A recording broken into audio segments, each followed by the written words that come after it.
We all hoped Shyanne had just run away and would eventually return to her mum and grandma. 3 months and not a word from the 14-year-old. Late today, the news we'd been dreading. A 36-year-old man charged with her murder.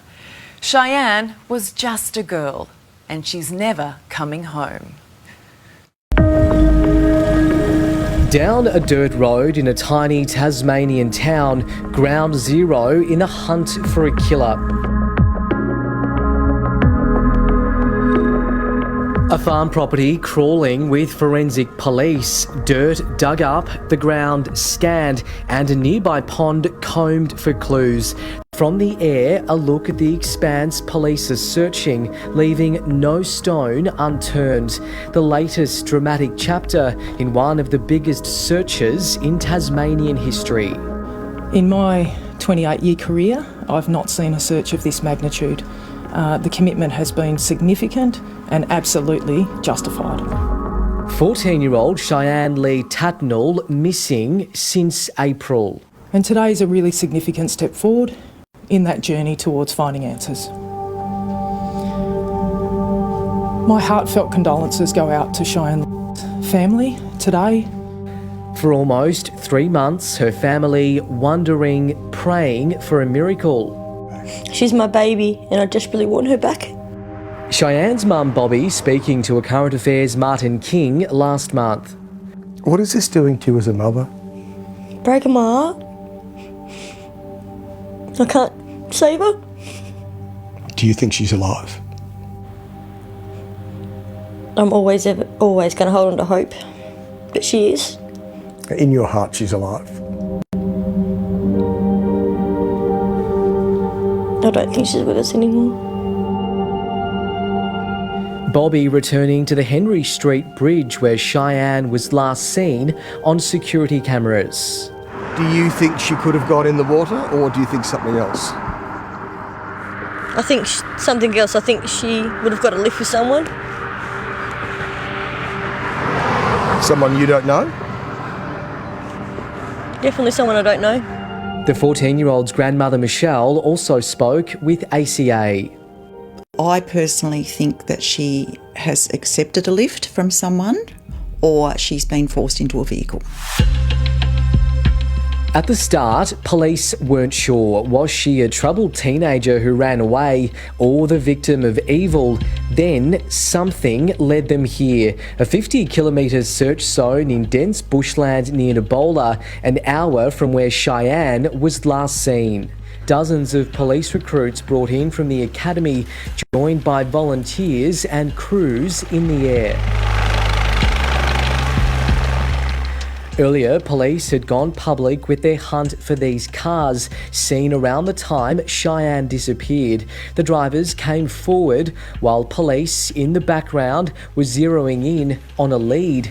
Late last night, confirmation human remains had been found on a remote bush track. Tasmanian Police Commander Kate Chambers. There is forensic testing that will be required.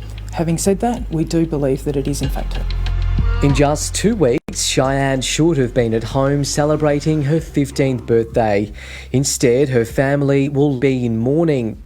Last night, detectives also arrived at this property in Scottsdale, 15 minutes drive away from where the remains were found. A 36-year-old man was arrested this afternoon in Launceston, though police are yet to confirm who they've arrested. Not my clowns, not my circus. Neighbour Marianne Bennett. My husband gets on really, really well with him, and he's always been there to lend us a hand when we need it. Her husband, Wally. Comes as a shock. Following Cheyenne's disappearance, a current affair has been told police visited this property before returning yesterday.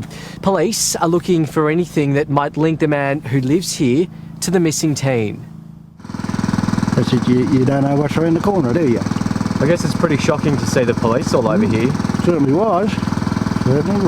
Yeah.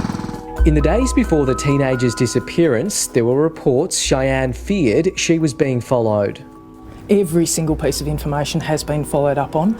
The news rocking the tight-knit town in Scottsdale, population 2,000. It's absolutely disgusting. You know, it's the way of the world.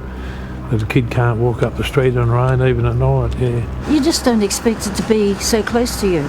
We are one step closer to finding answers for Shyanne Lee's family.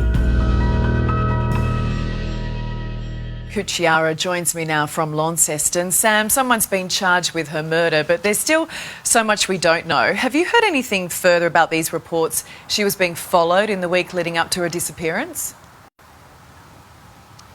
Evening, Ali. Police here in Tasmania have been extremely tight-lipped, as you say, throughout this entire investigation. This here in Launceston is a very close community, and there's been lots of speculation among people here about what may have happened to Shyanne in the week leading up to her disappearance. One of those theories is that she may have expressed some concern to some people about fears she may have been followed.